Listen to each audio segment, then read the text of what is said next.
لوگ اتنا اچھا سبق سکھا دیتے ہیں کہ پھر ساری زندگی کسی اور سے کچھ سیکھنے کی طلب ہی محسوس نہیں ہوتی۔ بہترین زندگی گزارنے کے لیے یہ تسلیم کر لینا ضروری ہے کہ ہر کسی کے پاس سب کچھ نہیں ہوتا۔ بانو قدسیہ کہتی تھی، باپ کے بعد شوہر اللہ کی جانب سے عورت کے لیے چنا گیا مضبوط ترین سہارا ہوتا ہے۔ محبت میں کسی کا ساتھ چھوڑنا اس کا قتل کرنے کے برابر ہوتا ہے۔ دی گئی محبت ہمیشہ لوٹ کے آتی ہے۔ اس چیز کا غم نہ کریں کہ آپ نے اپنی محبت غلط شخص پر ضائع کر دی، کیونکہ اللہ آپ کو وہی محبت صحیح انسان کے ذریعے واپس لوٹا دے گا۔ دنیا کی ایسی محبت جو دین سے روک لے، جو آخرت کی فکر سے آپ کو نا واقف کر دے، یہ دل کی موت ہے، اور دلوں کا مر جانا انسانوں کے مر جانے سے زیادہ دکھ والا ہوتا ہے۔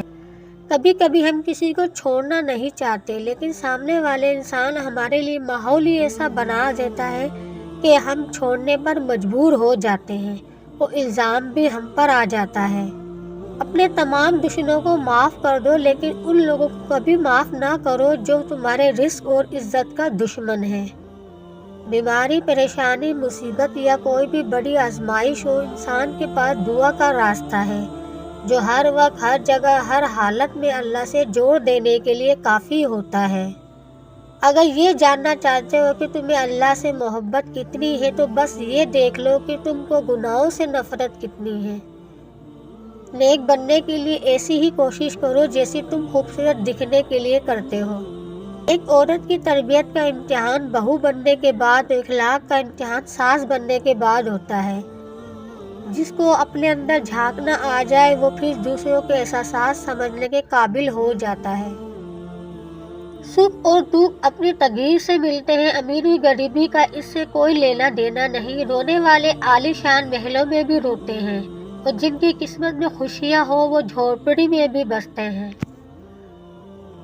جاہل کے ساتھ تخت پر بیٹھنے کی بجائے عالم کے ساتھ زمین پر بیٹھنا افضل ہے۔ کچھ لوگ اس وقت اعتبار توڑ جاتے ہیں جب ہم ان کی وفاداری کی مثالیں دے رہے ہوتے ہیں۔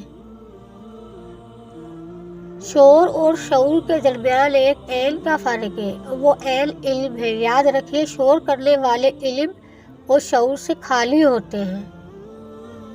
لوگوں کے قریب ضرور رہیں، لیکن گرانے کے لیے نہیں، گرتے ہوئے کو سنبھالنے کے لیے۔ بد نصیب بیوی کی 3 نشانیاں: پیچھے اپنے شوہر اور خاندان کی برائی کرنے والی، شوہر کی اہمیت کو کم دینا اور اپنی بات منوانے والی، اور نمبر 3 بد زبان جو بات بات پر شوہر سے الجھے اور ہر بات میں نقص نکالنے والی۔ حضرت علی فرماتے ہیں، کبھی کسی کو دھوکہ مت دینا۔ اگر کسی کو چھوڑنا ہو تو وجہ بتا کر چھوڑنا، وجہ بنا کر نہیں، ورنہ اس شخص کا ایک آنسو تمہاری زندگی تباہ کر دے گا۔ خوش نصیب عورتیں اتنی خوش نصیب ہوتی ہیں کہ ان کے پسندیدہ مرد ان کو پانے کے لیے دنیا سے لڑتے ہیں۔ ان لوگوں کا رشتہ بہت خاص ہوتا ہے جن کے جذبات الفاظ کے محتاج ہیں۔ رشتوں میں بھروسہ اور موبائل پر نیٹ ورک نہ ہو تو لوگ گیم کھیلنا شروع کر دیتے ہیں۔ جب مرد آپ کے قابو میں نہ آئے تو 3 کام کرو، پھر جیسے تم چاہو گی ویسے ہی وہ کرے گا۔ نمبر 1، اس سے اس کی پسندیدہ چیزوں کا پوچھو۔ نمبر 2، اس سے پیار بھری باتیں کرو۔ نمبر 3، اس کی ہر وقت تعریف کرو۔